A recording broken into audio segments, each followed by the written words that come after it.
What's cracking, everybody? Welcome back to the channel.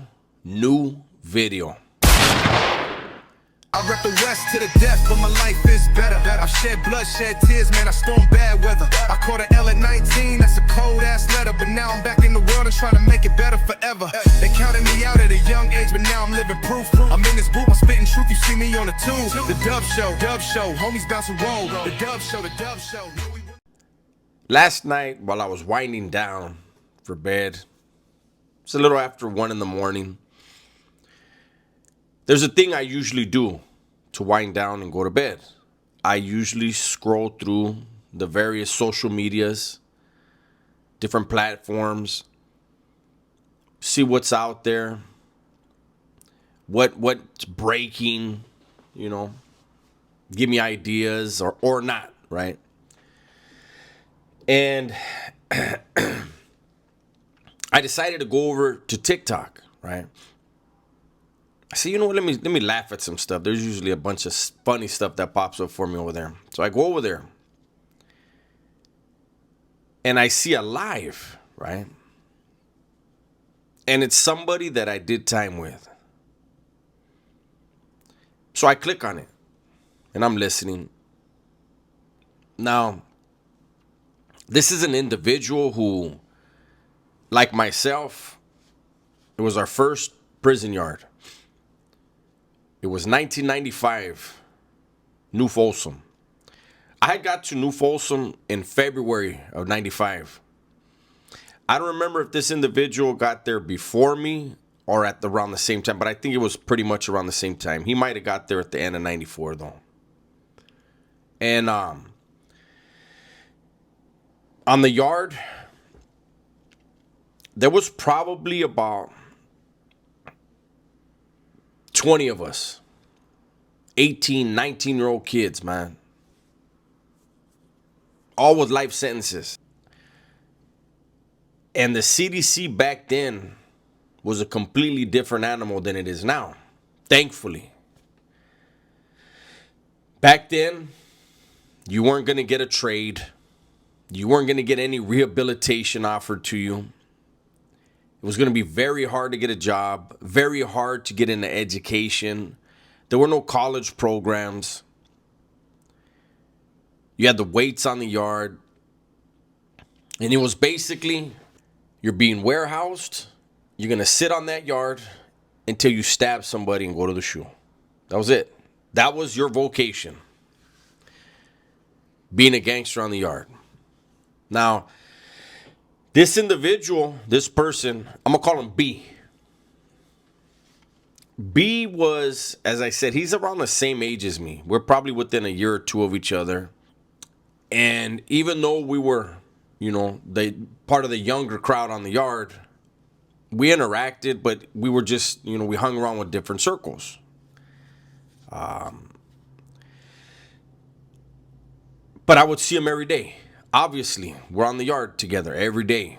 And back then in New Folsom, this was before the riot of New Folsom in 96, right? Back then in New Folsom, sneaking out of your cell to go to yard was easy. The cops did not care what happened, who was on the yard, and there would be 400 or 500 dudes on the yard at a time. I mean, the yard would be packed. After the 96 riot, the CDC tried to reduce the numbers of people that would be out on the yard at once. And then after the Pelican Bay riot of 2000, then they made it to where it was only 120, 140, I think, people on the yard at a time. They basically do one building plus one section from another building. In some places, that's what they were doing. But no, 95, man, it was a completely different feeling in the Department of Corrections. And I was listening to what B was talking about. And he was talking about, the different aspects of coming up in that era, the loyalties that people had, blind loyalties, and what those led to, which was life sentences, death, death row, hurt, heartache, anger, hatred, nothing positive, right? And he was talking about that. And I left a comment and I said, hey, tell them about fucking, no, that was a different comment. I left a comment and I said, hey, we're a bunch of youngsters with a whole bunch of hate in our heart. And he said something that I can respect. He said, he read my comment and then he said, not only hate, but fear. And like I said, I interacted with this dude on a daily basis. And even though I didn't hang around in the same crew with him, you know, we shook each other's hand every morning. Like, you know, everybody, hey, what's up? Buenos dias. Everybody shakes hands. And then, you know, you break off into what you're going to do, whether you were going to hit the weight pile, the pull-up bars, play basketball, handball, walk track, jog, whatever it is, bust down, whatever it is. But you break off into your little crew, the dudes you kick it with every time you have yard. And he said that while he was there, when he first got to prison and we were on the yard in New Folsom, he's not a little dude. B is not a little dude. And he said not only was he hateful, but he was fearful. And he said getting there and seeing the way dudes were getting stabbed, the way, you know, people were getting brutalized in there, you know, as far as the stickings, and what people were getting hit over. And I don't ever, you know, I'm at a point in my life where I feel like a man should be able to admit if he's hurting, if he's fearful, or whatever. Fear is not a problem. It's what you allow fear to do to you that becomes a problem, right? And it you know, I can say that gives me a gauge right there. We were the same age, approximately the same age, just starting our time. And I want to say that he had more humanity than me to have fear at that age still. I don't know if it's because I had already been through, you know, I did over 3 years in the California Youth Authority. And so I had seen probably the ugliest type of violence I ever saw during my entire incarceration. I think I saw in YA, in the Youth Authority. For those of you that don't know, it doesn't exist anymore. The California Youth Authority was shut down because of how brutal it was. The California Youth Authority was prison for minors up to your 25th birthday. And at your 25th birthday, they decide if they should just send you to prison to finish out your life sentence or whatever your sentence is, or just throw you back out in society and roll the dice. Because YA, you fought every single day. Practically fought every single day. And guys that weren't willing to fight every day, weren't willing to fight at the drop of a hat or any kind of disrespect, those guys became punks. Literally. That's something you didn't see in the California Department of Corrections. So I think that hearing the homie say he had a sense of fear because of what was going on around him and going around all of us on the yard, that's kind of, I don't know if it sounds weird, but it's kind of a beautiful thing. You know, him being a lifer and being out now, and he's very successful, and it just reinforces how lucky I am to, one, be alive, and two, be out. Because I remember at that time, you know, I was already going the more political route. At the time, I thought prison was fun. I was not afraid of the stabbings going on. I just wanted to understand the reasonings and how to thrive in the environment. Unfortunately, I was one of those guys because of who I hung around with and, their trust in me, I was usually aware of when somebody was going to get hit before they got hit. And I would make it a point to be able to see the hit go down. It was a learning thing, but it was also something wrong with me as a human being back then. I told a story of my celly pacas. We were cellies in 1996, same yard, beef facility in New Folsom. And I can't remember the name of the video, but it's something like he said prison wasn't fun anymore. You guys could look it up.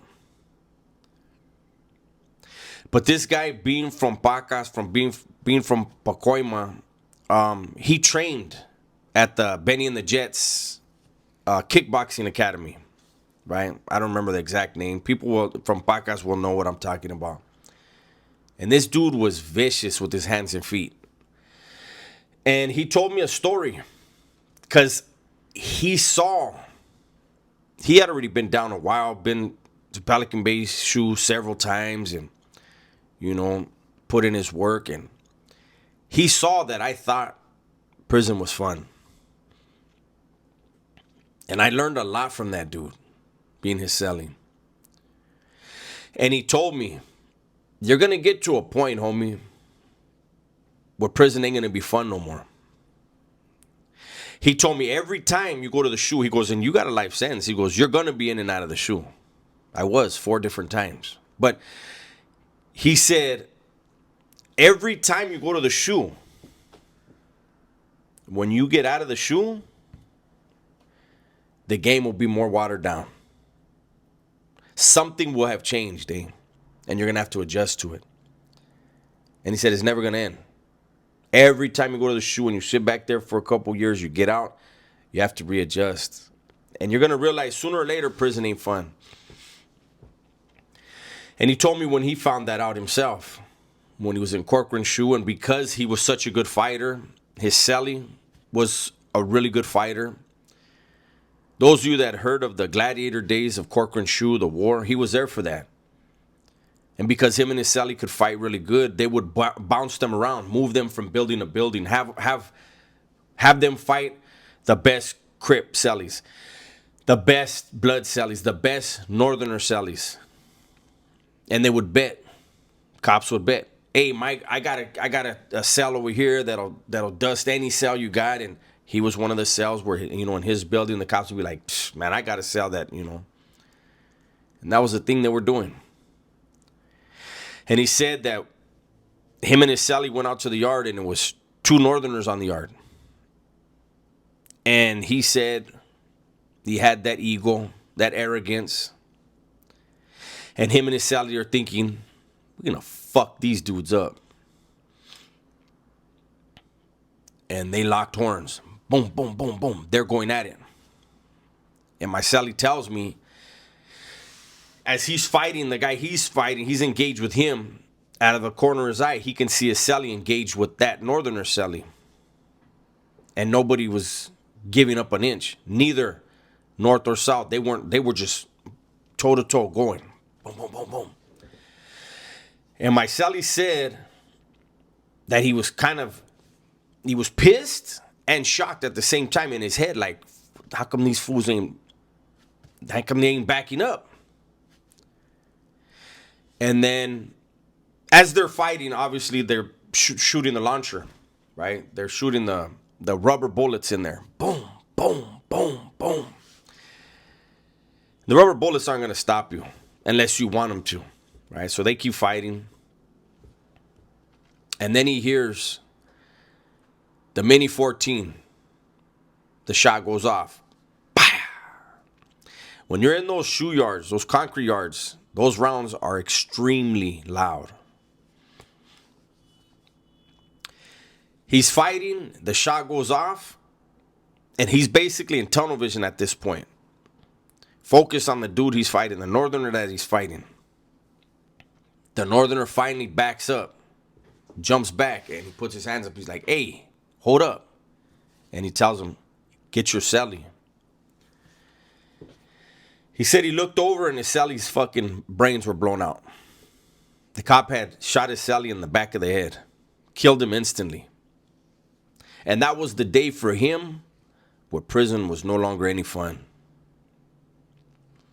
It took me years for prison to no longer be fun. It was when my mom committed suicide right after the Pelican Bay riot.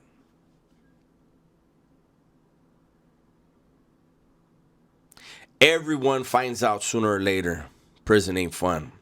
The reason why I do these videos, especially these ones, is for you to understand out here that prison won't be fun for you. And you don't want to wait around. You don't want to go and get yourself caught up and wrapped up in something to where you have to wait. And you have to find out behind those walls. Maybe the way you find out is a cop shooting you in the head. And then you don't get a chance to change. Or maybe you catch another body in there. And then you realize it's no longer fun. But you know what? That second body that you caught made it to where you're never getting out. So, I give you these glimpses. I share with you my life experiences so that maybe somebody will be like, I'm cool. I'm all right. Maybe somebody will realize, you know what? I enjoy beautiful women. I enjoy the scent of a woman. I don't want to be around a bunch of angry, bitter, hateful men.